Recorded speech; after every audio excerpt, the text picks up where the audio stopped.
Gaming Emporium, and I'm with Jacob Carver from the Butcher Shop. And today we're doing part 2 of a little horror video game / movie. The first one was Mortal Kombat, which we both enjoyed. Now this time we decided to do a movie neither of us saw before, we heard about, and the game we really don't know too much about, but I have it in my collection, was Sweet Home from Capcom. A old JRPG for the 8-bit Famicom. Never came to the US, just like the movie. Japanese only release. Yep. The movie came out in 1989. January 1989. And the game came out the same year, a little bit later. They don't know if they were, if it was a collaborated effort between the video game development and the movie, if they were worked side by side, but I do know that the director of the movie isn't very happy with one of the guys, the one producer, I believe it was, because I guess he was also really involved with the game, so maybe they did do some changes for the game. But we'll get into that later. Right now we're going to talk about the movie, which we watched it on YouTube because, as far as we know, it only came out on VHS. And to even get a copy of it from Japan, which you don't even know is legit, is like $100. So we just watched it on YouTube. As far as we know, there's been no official DVD release or anything like that. So, like I said, Brian just said we got done watching Sweet Home on YouTube. So I guess this will be our thoughts on the movie. And then if you want to hear the thoughts on the game part of the video, check out Brian's channel, and I'll let a link on my channel down below. Yep. So overall, I actually kind of enjoyed the film. Was it perfect and most interesting movie? Not really. It had a lot of boring in it. Yeah, well, with a runtime of like an hour and 42 minutes, you expect a little bit of laws in there, but it has the classic Japanese tropes, like there's comedy mixed in there a little bit, and there's fucking, I guess what you want to call jump scares and all that shit. Yeah, and one of the downfalls is, since it was such, well, it was a group of investigators going into an old mansion to restore paintings. It was, so the basic crew was 5. It was 5 people. So it had a very limited cast.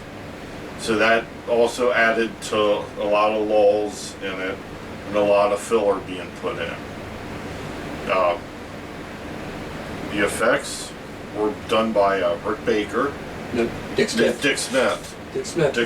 Yeah, so actually the effects in the movie, for me, they were pretty decent for that time of the year. Yeah.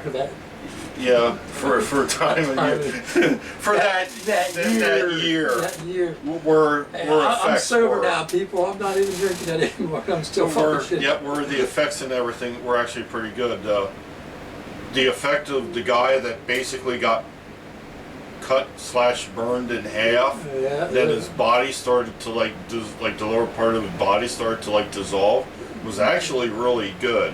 It was reminiscent of the scene from what, Indiana Jones or whatever one of the fucking movies where his face melted off. It had that effect. It was cool. It also, a guy basically came out and dissolved. It all, both their deaths. Actually, the first thing I thought of was street trash. Well, yeah, that too. When they're sitting there drinking that Viper and they're sitting there melting, that it gave me some vibes of street trash later on. But at least street trash came out after this. Yeah. But if you're into like really, really obscure Japanese movies and you're into survival horror video games, check it out on YouTube. I thought it was worth a watch. Yep, yeah, I did too. I thought the acting was actually fairly decent, but like you said, it had a lot of the standard comedy stuff from Japan. It actually threw in the old drunk Japanese guy. Yeah. Oh yeah. It's like every country has their own niche when it comes to movies, like the Japanese drunk guy and all that. So yeah, it definitely has some of the classic Japanese niches in it. And while we were watching it, one of the comments that I made was at the very end of the movie when the woman, Lady Miyami, like actually showed herself, and then started to like go through the transformation. I went, final boss. Yeah, I went, oh, it's the final boss transformation for the game. Which is kind of what it ended up being, actually. Yeah, and I thought the final transformation of the Lady Miyami at the end was pretty cool. Yep, I did too. The effects were really decent, and you could tell she was evil because she was using, for Star Wars fans out there, she was using Sith lightning, so you could tell she was evil. So yeah, I guess is there any more thoughts on the movie before we move into the video game portion?